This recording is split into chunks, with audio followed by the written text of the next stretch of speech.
So the poets keys are really, they're five behavioral tools that poets use, whether knowingly or unknowingly, to unlock growth in their own crafts. And they're tools that leaders can use as well. The five are: first one is curiosity. And this is the idea that to create something new, a poet or professional has to first sort of stray from their own habits and routines to notice what in their environment can be reinvented. And so, in this sort of tool, the goal is to kind of get folks asking the sorts of questions that they might not if they're deeply steeped in routine. And so, one of the kind of silly but effective things that I often do with clients is we get folks imagining that they're either an astronaut or an alien on a new planet, and they've just encountered someone who is, they're the astronaut, they've encountered the alien who happens to be the supreme leader who knows it, like the back of their hand. And so their goal is to learn as much as they possibly can about this new planet by asking as many questions as they can surmise about it. And of course, people, they're like, okay, where do I start? This is, we're making up some planet here.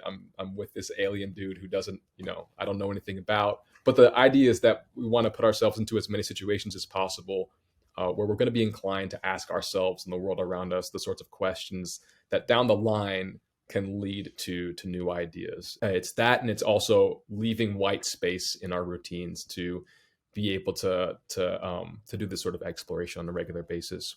So that's curiosity. Figurative thinking is the second tool, which is the idea that imaginative metaphors and innovations, they both result from the poet or the professional's ability to prove ideas that seem impossible in the literal sense can be possible when we approach them figuratively, or creatively is a better way to put that. So what we like to do here is getting folks to think as absurdly as they possibly can about a challenge they're facing, and then challenge those ideas to be thought of in a sense that identifies the spirit of the solution, as opposed to what the biggest, most absurd solution looks like, and come up with a smaller way to approach this challenge in a way that's sort of relevant to how a metaphor would end up coming to shape. Imperfectionism is the third tool, which is the idea that poets and innovators both fall in love with constant experimentation. And to do this, they not only welcome, but pursue opportunities to make mistakes. And so my favorite thing to do here to sort of embrace imperfectionism is to implement constraints on a challenge or on a piece of or an opportunity that we're trying to pursue, and use that constraint to make it easier to make decisions and gain traction on a particular challenge or idea that we have. Fourth key is musicality.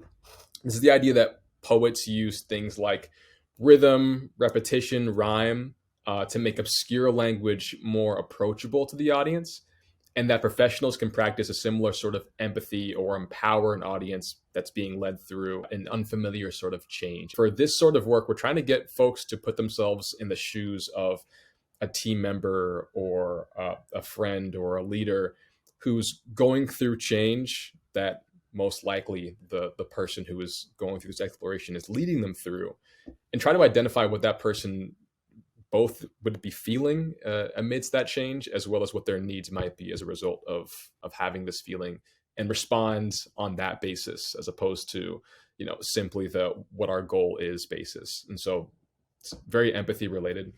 And then the last key is what I refer to as performance, which is this idea that to evolve professional relationships, we have to develop an awareness of sort of what poems, uncomfortable conversations, difficult realities we're avoiding, and find ways to approach these vulnerably. And so this is a personal and very introspective sort of key or tool, but here we're often trying to get folks to identify a part of themselves, whether it's a passion, a flaw, a fear, that they don't introduce into their professional relationships often, and try to begin to imagine what it would look like to, in a small but honest way, begin to allow them into the conversations that they're having, or allow them into relationships that are core.